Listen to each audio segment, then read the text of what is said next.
Bonjour, bonsoir, chers téléspectateurs, Balandino sur Étoile Inès TV. On se retrouve sur Décryptage politique, si, je ne sais pas si je peux dire nouvelle dimension, nouveau format, nouvelle façon de faire les choses, comme vous le voyez avec comme on appelle en anglais, le background, le portrait derrière. Alors on est là, je vais vous prier d'être patient avec moi. C'est comme ça que ça va se faire maintenant, dorénavant. Hein? Dorénavant, ça sera comme ça. Donc, vous allez nous suivre. On veut honorer la propriétaire de la chaîne Étoile Inès TV. Donc, vous n'aurez plus cette table-là avec des décors. Vous aurez désormais des cryptages politiques dans le studio de Étoile Inès TV. Alors, on est là pour vous informer. On est là pour vous informer politique. Comme je ne sais ce que vous voulez dire, décryptage politique. On est là pour parler politique.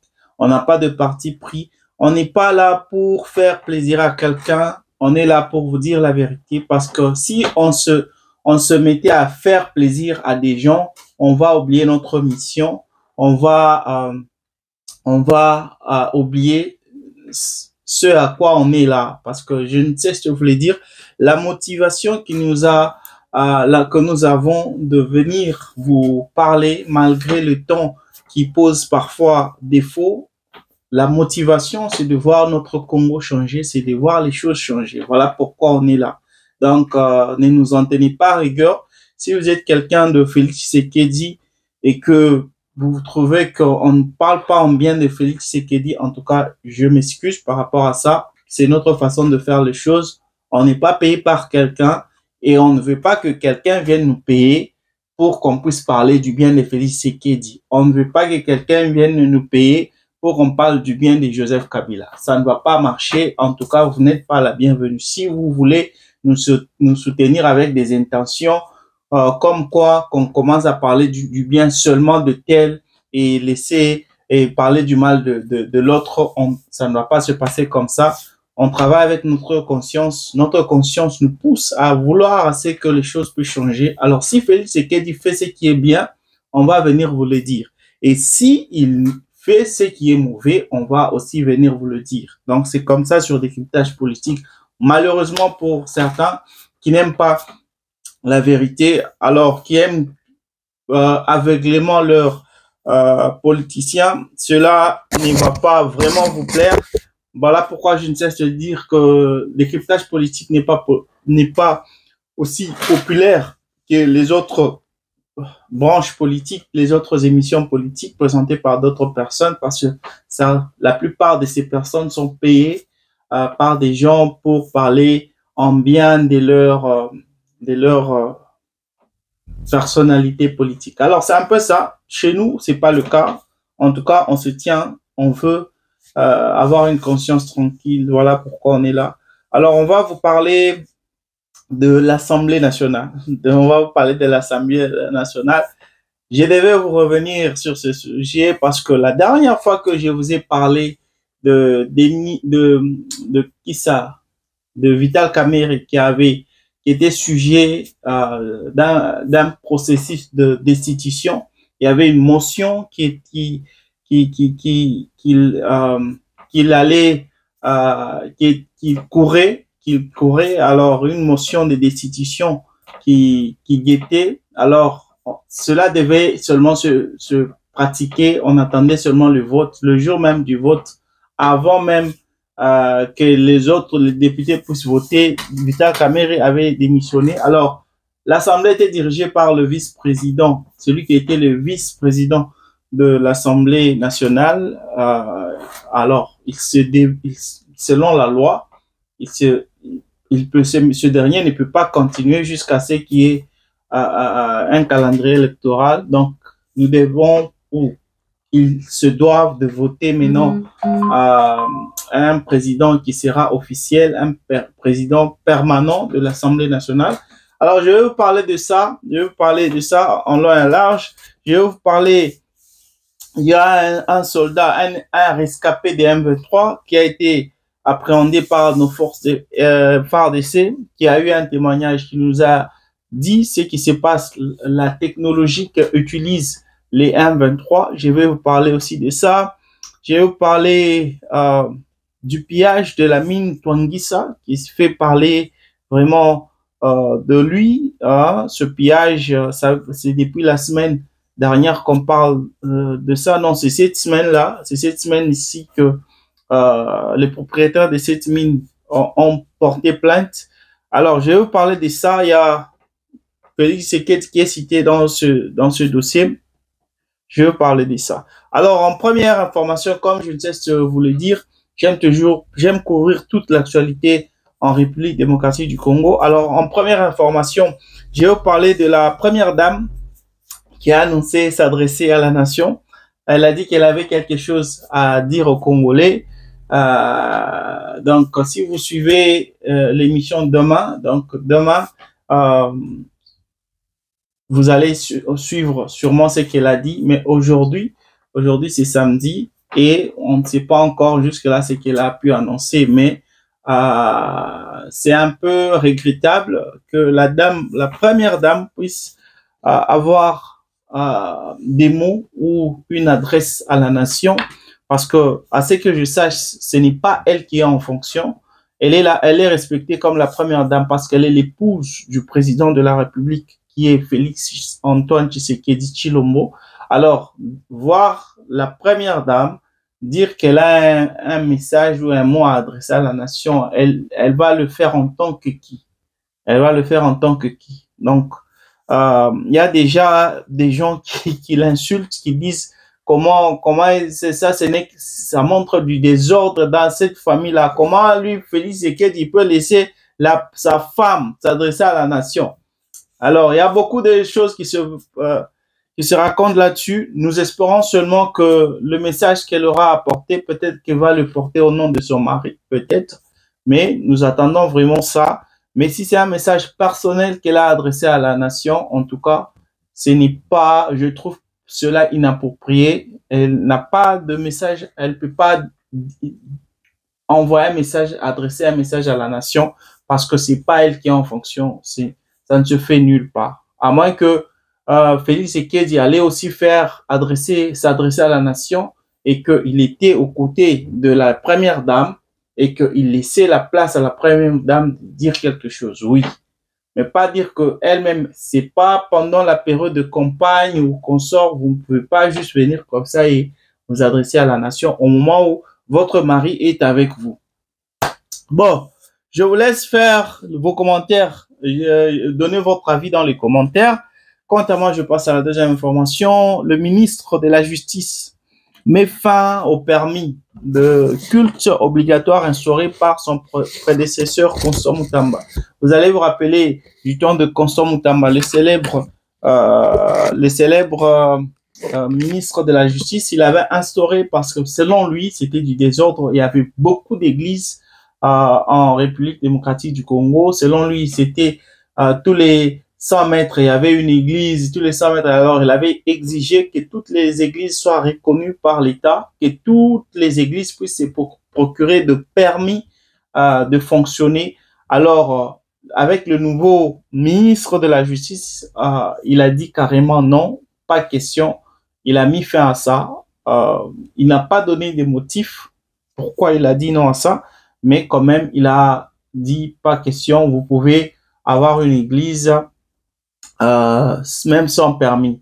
Alors, si je peux dire quelque chose, parce que nous, sur Décryptage politique, on ne se tient pas seulement sur les choses qui sont dites ou bien à vous donner seulement des informations, mais aussi à vous expliquer, à faire nos propres analyses, vous expliquer comment nous voyons les choses, c'est-à-dire décrypter l'information que nous vous passons.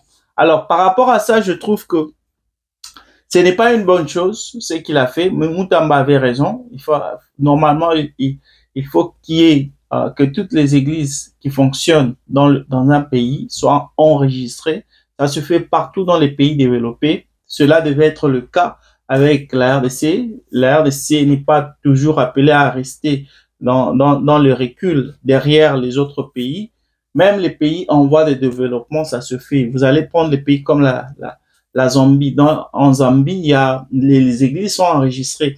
Alors, quand vous êtes enregistré, c'est pas dire seulement que on veut reconnaître que vous existez, que votre église, je ne sais pas, Kalonji, ou bien aux portes des cieux, ou je ne sais pas quoi, votre église existe. Non, c'est pas seulement ça. Quand on vous donne un permis, le gouvernement vérifie que vous suivez les normes ou la loi du gouvernement.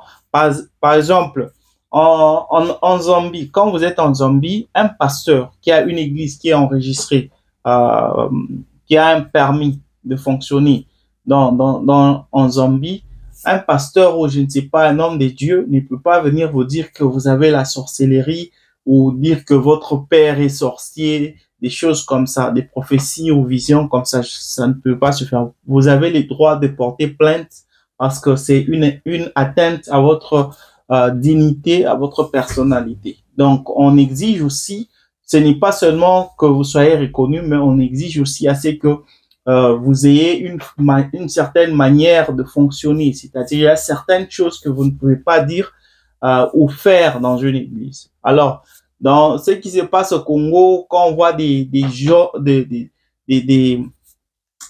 de Dieu faire ce qu'ils veulent, cela montre que il n'y a pas vraiment une stratégie ou bien un mécanisme pour contrôler ce qui se passe dans les églises. Voilà pourquoi on se permet de tout faire. C'est pas dire que quand vous avez un permis, vous devez commencer maintenant à payer la taxe au gouvernement. C'est pas ça. Dans les pays qui se développent, dans les pays qui permettent à ce que les églises puissent avoir des permis de fonctionner, des permis des cultes, comme on aime bien les appeler, ça ne veut pas dire que ces églises-là donnent ou payent la taxe au gouvernement, c'est pas ça. Alors là, c'était la deuxième information par rapport à la RDC, mais il y a aussi une autre information il y a une information triste, c'est depuis cette semaine, en début de cette semaine, qu'il y a eu hausse ou je dirais carence de carburant en République démocratique du Congo. La cause était que la pipeline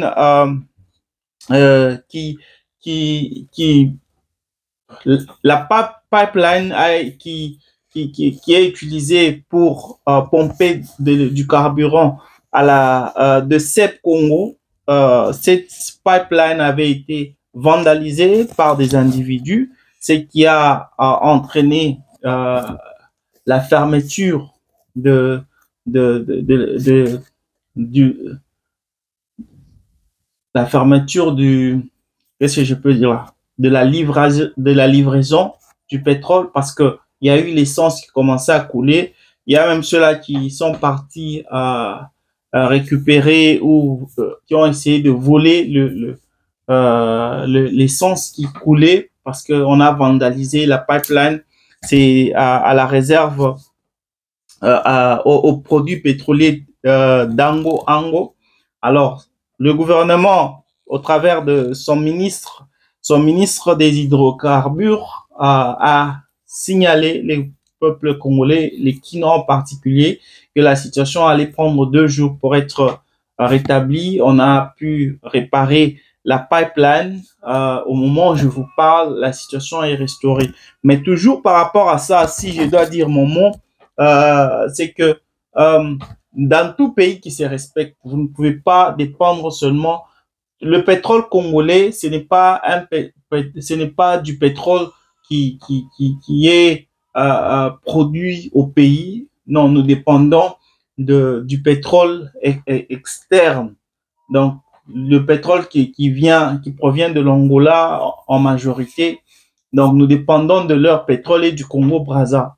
Alors, si on dépend de leur pétrole, pourquoi ne pas avoir un réservoir de pétrole dit pour que même en cas de carence ou par exemple le pétrole augmente, qu'on ait un réservoir, ça va nous permettre à ce que le pays ne puisse pas manquer de carburant, parce que juste une petite panne qui arrive, il y a aussi une chose qu'on doit signaler, c'est la validité des pompes qui sont utilisées. Ces pompes-là, elles sont tellement vieilles que à tout moment, elles peuvent céder, à tout moment, elles peuvent être abîmées, ouais, bousillées. Alors, avec ça, ça fait que la distribution du pétrole n'est pas fiable et ce n'est pas une bonne chose. Là, c'est juste une première solution qui est des réservoirs. Il faut aussi voir comment revoir les systèmes de distribution de pétrole, essayer de renouveler toutes ces choses-là, ces pompes qui sont utilisées, qui datent du temps colonial. Nous devons revoir toutes ces choses-là. Et pourquoi ne pas produire notre pétrole? Parce que la RDC, parmi ses ressources, la RDC peut produire son propre pétrole. Pourquoi ne pas y penser? Pourquoi ne pas... y a beaucoup de gens qui font du business là-bas. Pourquoi ne pas avoir des raffineries de pétrole en République démocratique du Congo? Si on pouvait utiliser notre propre pétrole, je ne pense pas qu'on aurait ce genre de problème, parce que vous allez, quand le système va être fait, quand on commence à produire l'essence, on va tout faire pour qu'il y ait un mécanisme qui permette à ce que la distribution soit faite au bon moment et à n'importe quel moment. Vous voyez? Donc, à n'importe quel moment, tout le pays, si on ne peut pas approvisionner en pétrole sur l'entièreté du pays, quand même, on peut le faire à une partie du pays. Kinshasa, par exemple, là où il y a beaucoup, où l'afflux en pétrole est tellement grand, il y a tellement beaucoup de gens qui ont des voitures, la demande, elle est vraiment grandissime. Pourquoi ne pas suppléer Kinshasa avec du pétrole qui est produit en RDC? Pourquoi pas? Vous voyez, avec juste une petite panne, c'était la panique, il n'y avait pas d'essence, de carburant aux pompes à essence, aux stations d'essence. En tout cas, c'était une honte, mais nous sommes contents que la situation ait été décomptée. Alors, je passe à la quatrième information sur le rescapé du M23 qui a pu témoigner. Il a expliqué ce qui s'est passé. Il a expliqué ce qui se passe avec les M23. Les M23 qui sont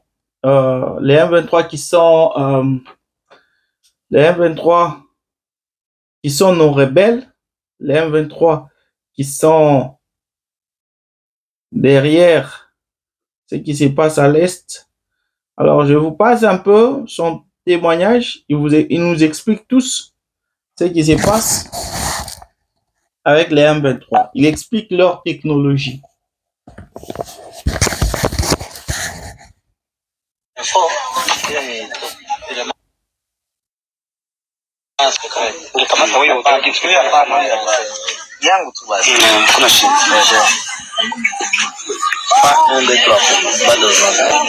Un, deux, trois.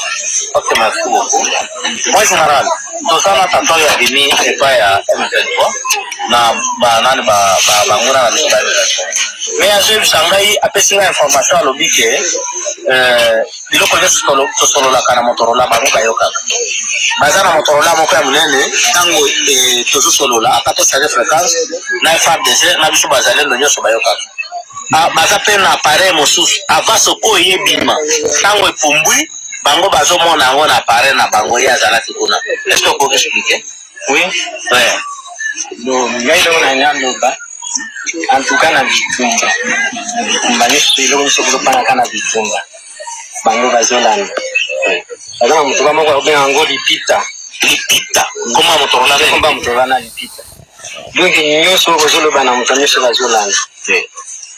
avion avait eu un aéroport. Il y a des matériaux de colo. Il a signalé Malamoko. Avion déjà est mati. Alors ça se donne à mon bilan. Je suis beaucoup tanné. Mandaki. Avion zoya. Même na drone. Nous le faisons. Dès na drone les hommes katango beti. Ba beti ka kana defense mais ba zo boma ba. Nous avons billet avant de la casa. Zandengwana. Ah. Ok, merci. Azara qui est au salon na bureau de na TD, il y a 34 interventions militaires. Est-ce que Bazala qui a qu'on a bureau cognos? D'accord, baké. Bureau par la singeli commune technologie. Les autres ne ligoso. Bon, on a n'engagé pour réviser technologie, bien bon la technologie mosusu. Pour que makamwana malanda la kabiso. Tant mosusu solo bakeza na mabene bazana kati na biso. Toujours quand les technologies na bango, les autres les aliboso. Au moins les makambo expliquer biso. Merci beaucoup. Merci beaucoup.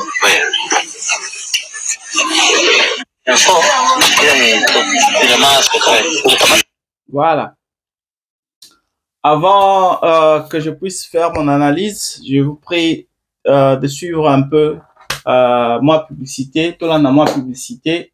Après, je vais vous revenir après pour continuer avec décryptage politique. Tolanda et on se retrouve juste après.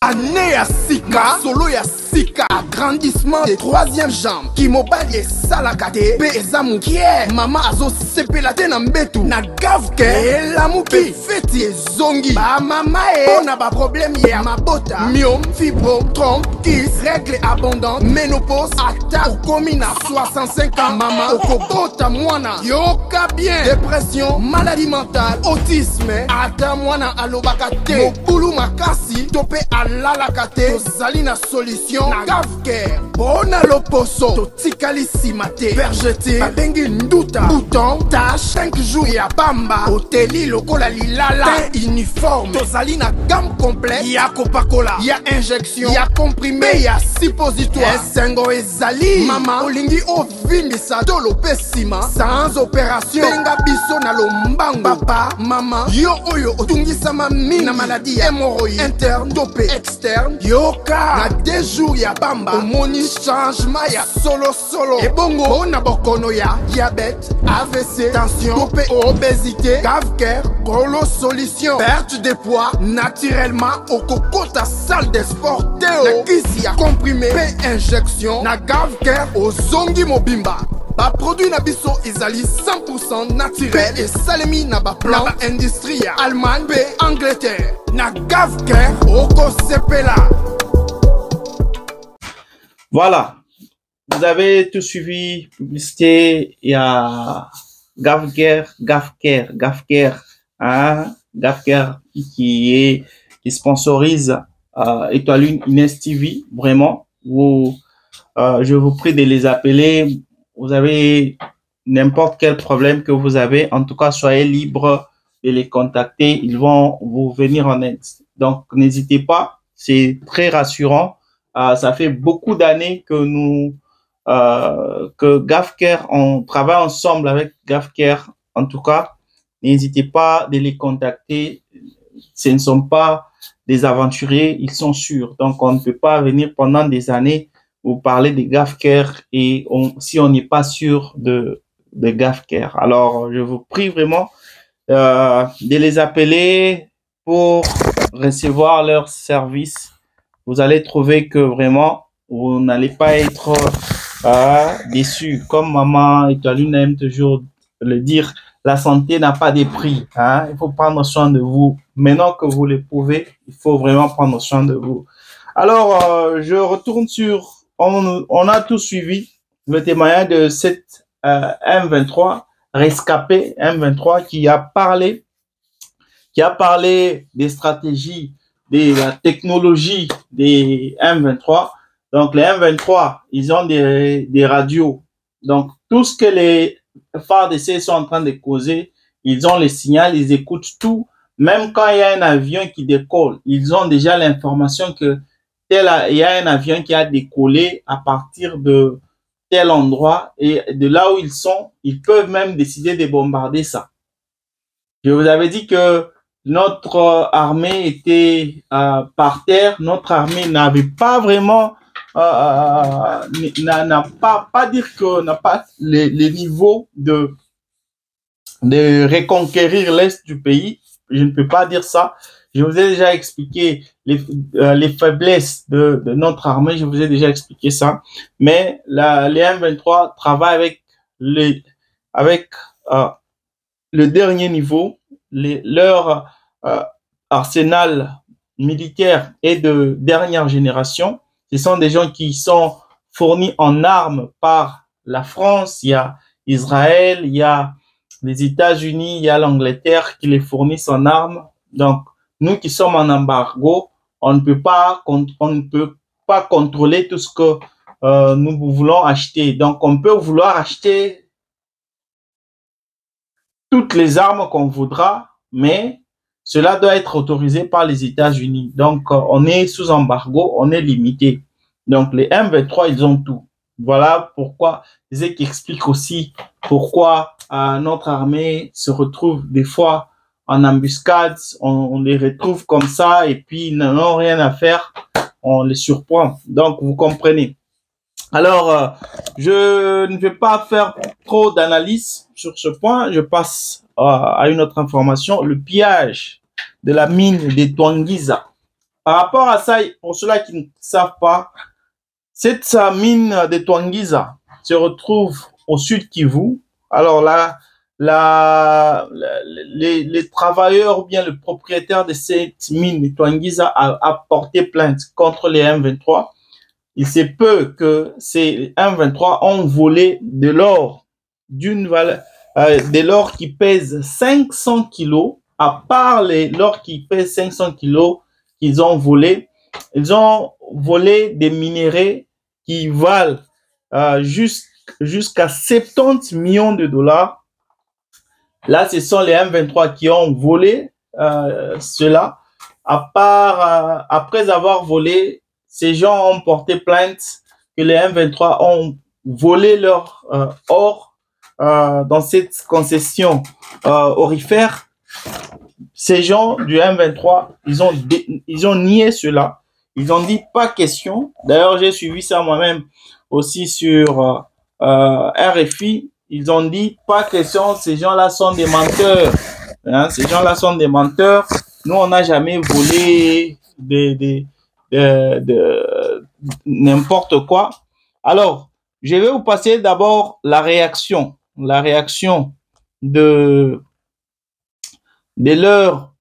président de l'AFC, qui n'est rien d'autre que Corneille Nangaa. Corneille Nangaa, il va nous expliquer ce qui se passe ou ce qui s'est passé avec cette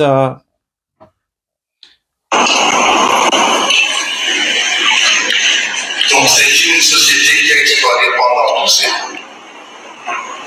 C'est la couverture de la première dame, des frères de Tshisekedi, mais surtout des moments martyrs. Évidemment, ils utilisaient souvent l'exploitation. Et parce qu'on communiquait du 8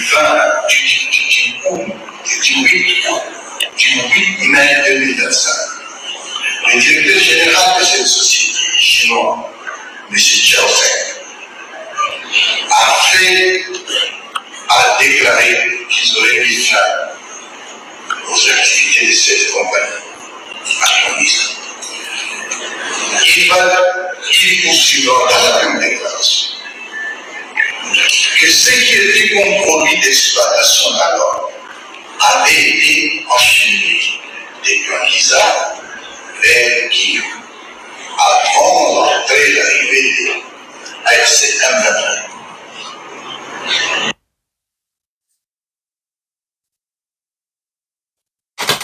Bon, ça va manquer. Là, c'est le réseau, mais ça va passer.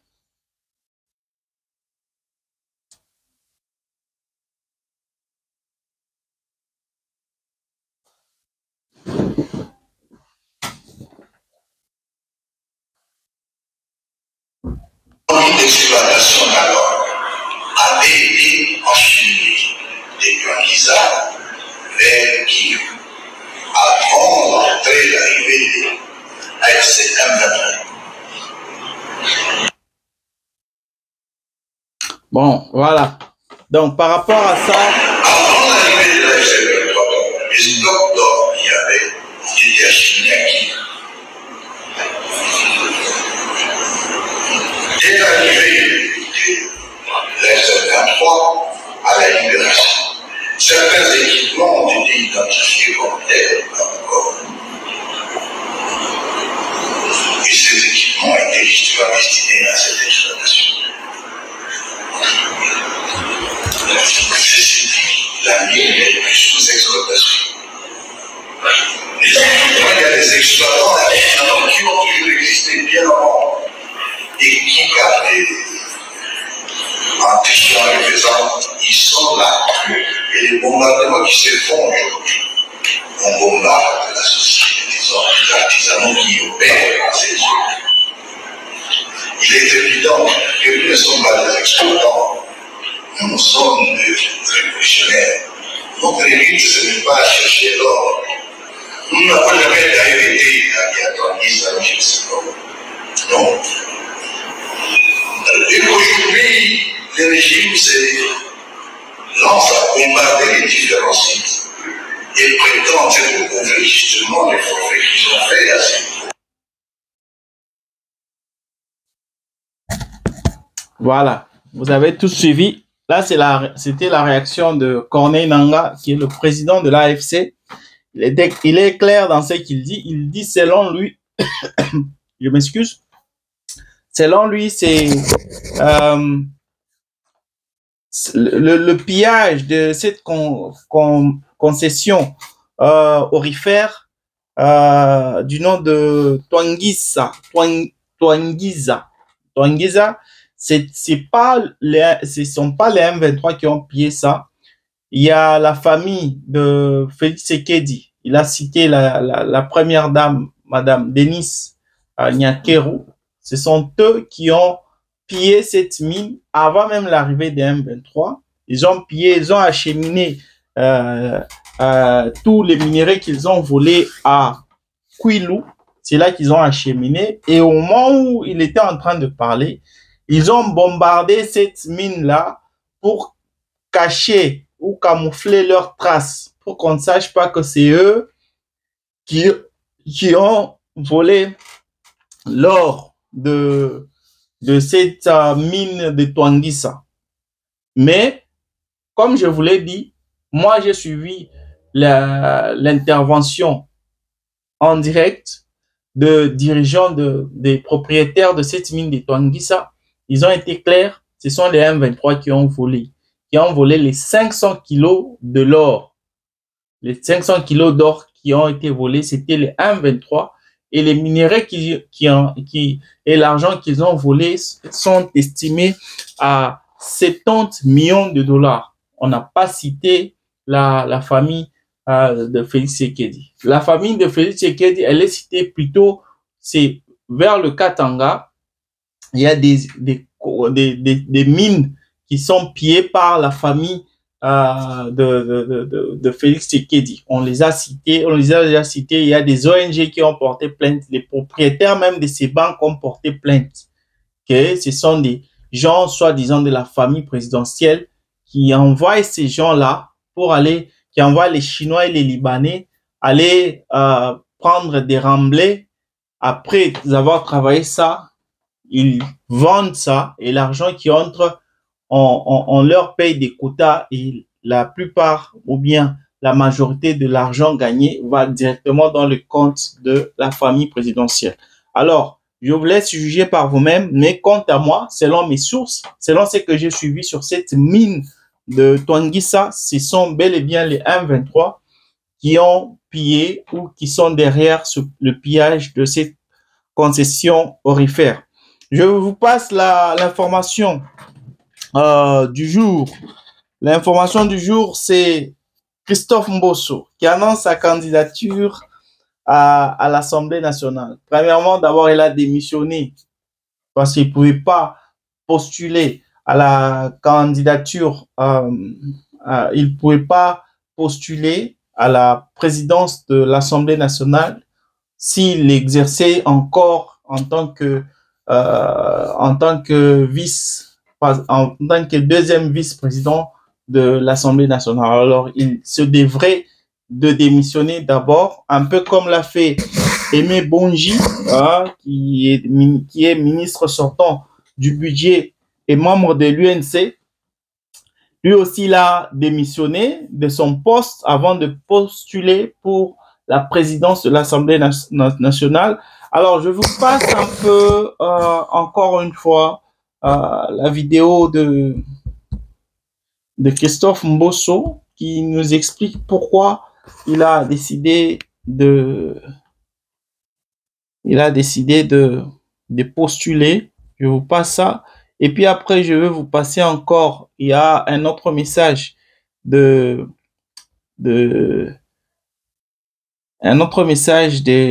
jeunes. On les appelle les jeunes parlementaires. Ils ont aussi eu leur... Excuse.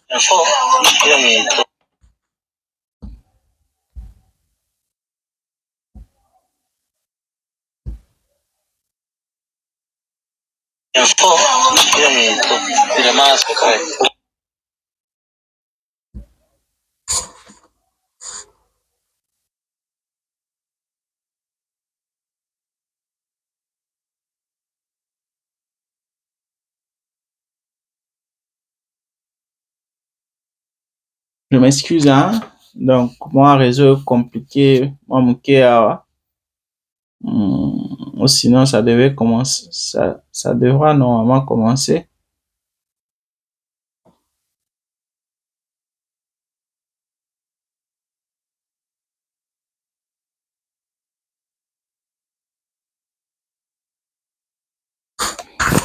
Bon, je ne vais pas vraiment perdre votre temps. Comme vous le savez, je donne beaucoup de valeur à votre temps. On ne peut pas tous attendre quand ça va décider de commencer. Alors, toujours par rapport à cette candidature, il y a aussi des jeunes parlementaires qui ont demandé à ce qu'ils puissent occuper le deuxième poste, ou qu'est-ce que je dirais, le poste de vice-président de l'Assemblée nationale. Ils ont été nombreux à s'être réunis devant l'Assemblée nationale. Ils ont fait aussi un rapport ou leur discours par rapport à ça. Ils ont vraiment demandé à ce qu'on puisse leur accorder aussi la chance de diriger, parce que ce ne doit pas toujours être les mêmes vieilles têtes qui sont dans le Parlement. Hein. Si vous voyez le Christophe Mbosso ici, il a 83 ans, 83 ans, et il postule encore pour être président. Quand est-ce que les jeunes auront aussi la chance de diriger? Alors, ils en ont appelé au président Félix Tshisekedi, qui est on l'appelle le président des jeunes. Il aime travailler avec les jeunes.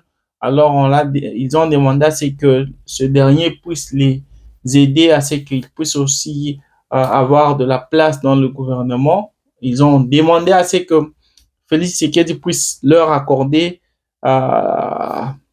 le poste de vice-président de l'Assemblée.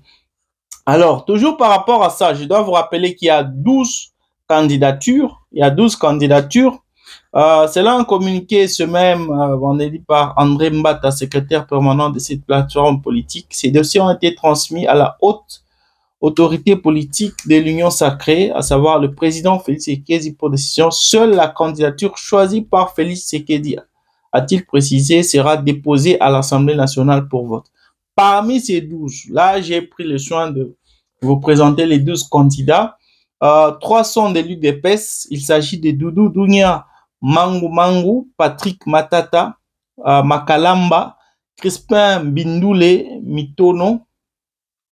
Crispin Bindoule, Crispin Bindoule, c'est lui l'initiateur de tous les signataires de ces pétitions-là. Vous allez vous rappeler comment est-ce que on s'est écarté on a pu écarter Vital Kamerhe. Il y avait des pétitions qui étaient signées contre lui. Alors, la Constitution qui dit que ne peut diriger l'Assemblée un monsieur qui a des pétitions signées contre lui. C'est ainsi que Vital Kamerhe devait abandonner son poste. Alors, c'est monsieur l'initiateur même de ces pétitions. Lui aussi, il a postulé. Monsieur Crispin Bindoulé, il a aussi postulé. Il y a aussi deux de l'UNC, le parti à Vital Kamerhe, à savoir Aimé Bonji Sangara et Jean-Baudouin Mayo Mambeki. Aimé Bonji Sangara, c'est lui, le ministre sortant du budget. Ce monsieur, il est beau-frère. Hein?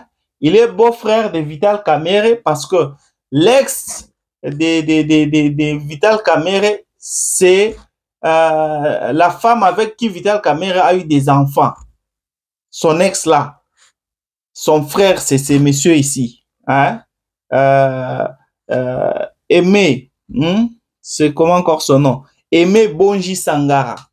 Là, c'est une information pour vous. Il y a ceux-là qui disent, est-ce que c'est une coïncidence ou bien c'est une continuité, c'est-à-dire continuons à gérer cette assemblée en famille. Après Vital Kamerhe, c'est le beau-frère qui va continuer.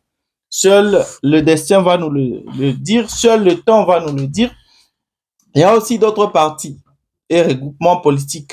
Il y a Jean-Marie Kalumba Yuma, il y a Didier Kabundi et Katundi, il y a Willy Mishiki, il y a Christophe Mbosso. Je vais vous revenir sur ce monsieur. Il y a Simon Moulamba, il y a Singo Mamwanza, il y a Emi Saidi. Je vous avais dit ceci. Quand Vital Kamerhe avait décidé de quitter, après qu'il soit mis au coin sous pression, il devait quitter. Vital Kamerhe, on l'avait pas aimé parce que parmi les raisons, il y avait au non-paiement de certains frais, il y a les soi-disant, mais l'histoire là, la prise en charge des soins médicaux des parlementaires ainsi que leurs familles. Il y a aussi l'augmentation des salaires. Je vous avais dit, vous allez vous rappeler très bien, vérifiez seulement le décryptage politique des 2 mois en arrière, vous allez suivre que je vous avais dit que ces députés ici vont tout faire pour que Christophe Mbosso, ces vieux ici de 83 ans, puissent reprendre le pouvoir. Parce que c'est ces messieurs qui avaient augmenté les salaires, qui avaient été le premier à oser augmenter les salaires des députés jusqu'à 10 000 $. L'autre fois, je vous avais passé sur le décryptage politique leur salaire. Il y avait un député qui parlait. Donc, si on a ajouté le salaire et les primes et consorts, on atteignait même facilement les 14 000 $. Celui qui était à la base de ça, c'est Christophe Mbosso. Je vous avais dit que on va tout faire pour que ces messieurs puissent retrouver son poste. Mais si cela doit être approuvé par les députés. Donc, maintenant là, le président de la République doit choisir parmi les 12 candidats, il doit choisir un seul candidat. Et maintenant, les députés auront leur mot. Ils vont choisir si ce dernier doit passer ou pas. C'est là que maintenant, vous allez comprendre que les députés vont vouloir à ce que Mbosso soit président. Et je peux vous rassurer que Mbosso va être président de l'Assemblée nationale. Parce que ces députés-là ne cherchent pas au développement du Congo. Ces députés ne cherchent pas à ce que les choses puissent changer, le quotidien des Congolais puisse changer, mais ils cherchent à ce que leur poche soit remplie. Des gens qui sont payés plus de 10 000 $, dernièrement, cette semaine-là, ils ont fait des troubles là-bas à l'Assemblée nationale. Ils ont détruit des choses, des chaises. Ils ont jeté par terre des documents, des dossiers par terre, juste parce qu'ils réclament l'augmentation des salaires. Au moment où, à l'est du pays, il y a la guerre, il y a nos frères et sœurs qui ne savent pas là où ils vont dormir. Des gens qui passent nuit à la belle étoile, qui ne savent pas comment se nourrir, comment nourrir leur famille. Des gens qui vivent sans espoir. Mais il y a des députés qui sont censés les représenter, défendre leurs causes, qui sont là en train de réclamer l'augmentation de leur salaire. Une honte. Et le pire est que ce sera encore ces mêmes gens pendant les élections 2028 qui vont venir encore chez vous, ils vont vous acheter quelques sacs de farine, vous allez encore voter pour eux. Donc c'est comme si on aimait les mal qui nous arrivaient.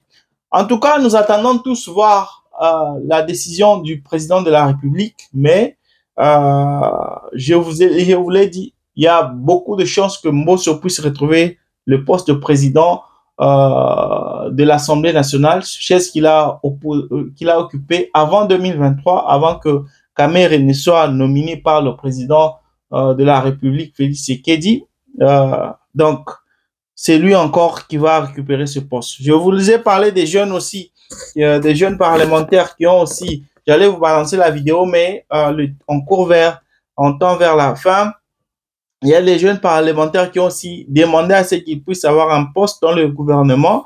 Alors, nous espérons vraiment qu'ils auront vraiment écouté ou ils auront aussi leur chance. Mais est-ce que c'est parce que ils sont jeunes, ils ont la volonté, ils veulent prendre le pouvoir? Est-ce que vous trouvez que ils auront un mot à dire dans l'Assemblée?